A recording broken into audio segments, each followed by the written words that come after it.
Hello everyone, in this video we'll be discussing the project which made us win our first hackathon.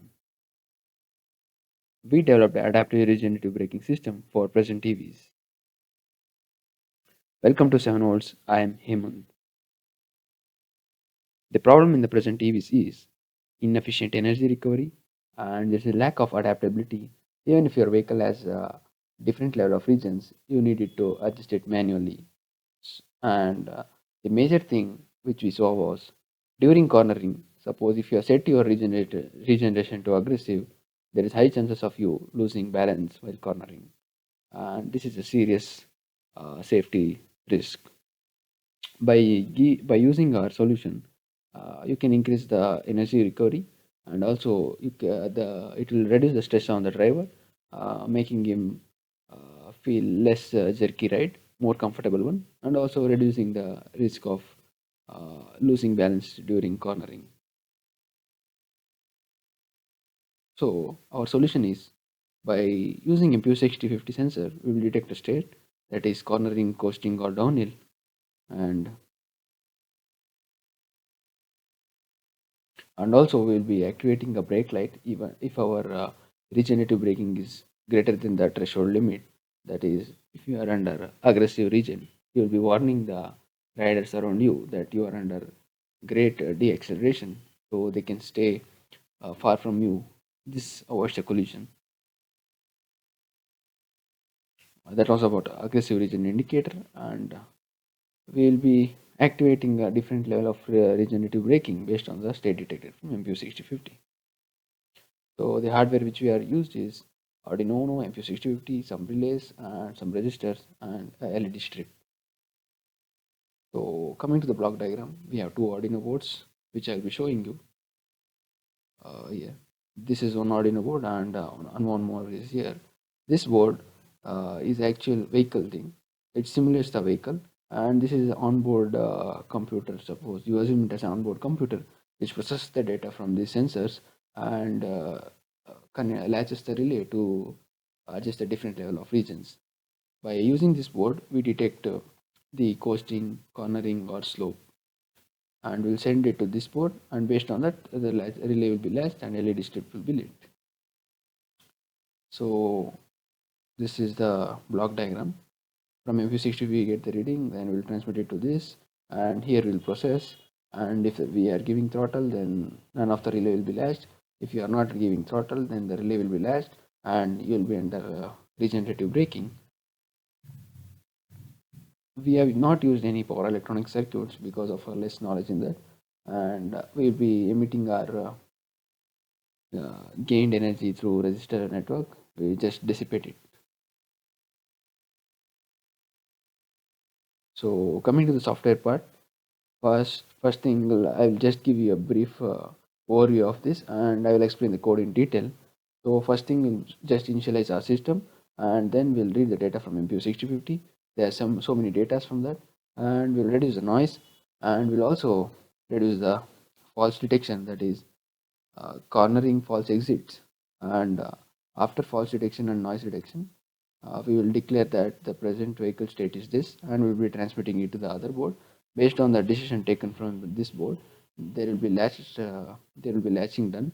Based on the latching, the different level of regions will be achieved, and if the region is aggressive, then the brake light will be triggered. As you already seen, we have used two boards, one for onboard processing thing, and another is to detect the state. So this is the code of state detection. We have used two libraries, MPU6050 and wire, and these are the values of threshold. You can get this by doing trial and error. This varies from board to board. And I'll come to this later. First thing what we do is we initialize MPU6050. Then we test whether the MPU60 connection is done or not. After that, we have declared two pins as our output. These are GPU pins to just trigger the cornering or coasting or downhill. Then we have defaultly set the uh, that is a state to coasting. Now we are reading all six data.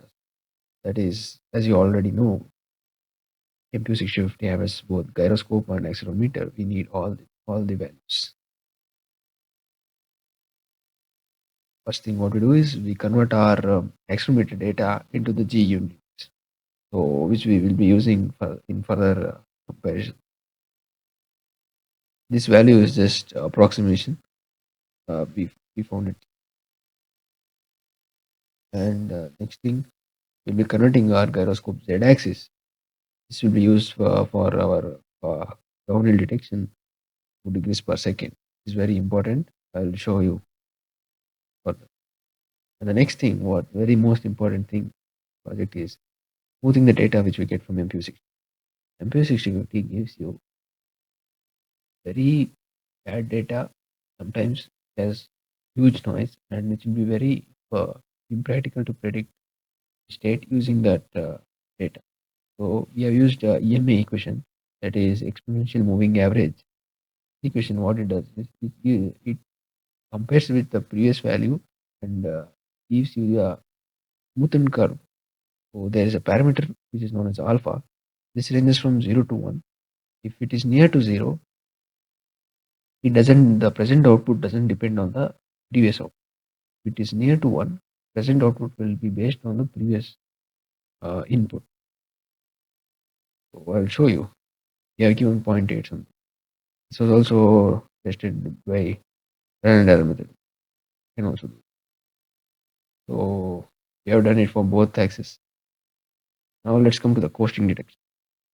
So if our state is not in coasting, and if our accelerometer x-axis is lesser than the coasting threshold, then we'll immediately set the coasting flag high.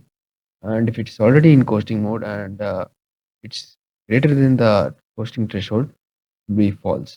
So this is also a simple tweaking method to increase our threshold, which will be done through trial and error. Next thing will be cornering detection, and this is little complicated and it's very important. So first thing, if we are not in cornering, and if our gyroscope z-axis, that is angle, is greater than the cornering threshold, then immediately the cornering will be done. And the important thing next comes is when to exit the cornering. So for example, showing. So whenever we enter the cornering, read this. So when you enter this, you'll also exit here. So it's very important to detect the cornering, then exit from it. So we can switch we can switch from aggressive to mild and all. So when you are cornering, you need the mild one.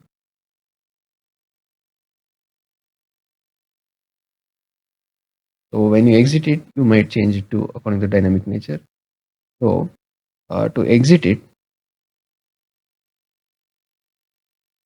so to exit from the cornering, we have used a looping method. So first we'll be comparing our data with the cornering threshold, that is gyroscope value. If it is lesser than the cornering threshold, then we will increase our cornering stable readings. So we have two things: number of cornering exit threshold and cornering threshold. Exit threshold to exit, we have given angle. Suppose let this be an angle. So if our value, the gyroscope z-axis value is not varying uh, above from this angle, then we are less into we are more into corner exit mode. So when it is lesser than the corner exit, we will increase a variable, and this is also given by us itself. Right now we have given it 3. So we will wait until the value is lesser than this for 3 times. If it is lesser than this for 3 times, we will confirm that we have exited the corner threshold. We will be here at that time. It will get stabilized and we are no more cornering. So we need to exit from that and change our mode based on the real conditions. So suppose we are not even again, suppose we corner here again, we have sudden turn, we will be just cornering again. So we need to get back to cornering. So we will be giving the corner reading around again the 0. So it will start from 0 again. So we need again 3 times to do that. The next thing is downhill detection. This works fantastic and there is no doubt about it. The what we have used is 8 and 2. This gives an inverse tangent of accelerometer y and accelerometer z. This is in radians, so we need to convert it to angle. So if it is greater than the threshold angle, then we will declare it as downhill. If it is lesser than, we will declare it as coasting mode itself. Then we'll be sending this data to relays by this function. We'll be constantly printing this. I will show you later. This was about the board which is on MPU6050 board. That is the first board. Let's discuss about the second board. Now look at the code of the other board. That is the onboard processing thing. So in this, we'll be reading data from the MPU6050 board. From there, the detected state we will get from that board, and based on that, we will latch the relays, which completes a resistive network. On completing the resistive network, the regen level will be changed. By state detection and changing the regen level automatically, we can achieve adaptive regeneration. So we have 2 pins for relay and 1 pin for motor relay pin. Another one is throttle, and we have 2 modes. One is mild mode and aggressive mode, and brake light will be turned on only in aggressive mode to indicate the rider that the vehicle ahead is regenerating very fast. I mean, it's under aggressive regen mode to just warn the other riders. So I hope this is very simple code, and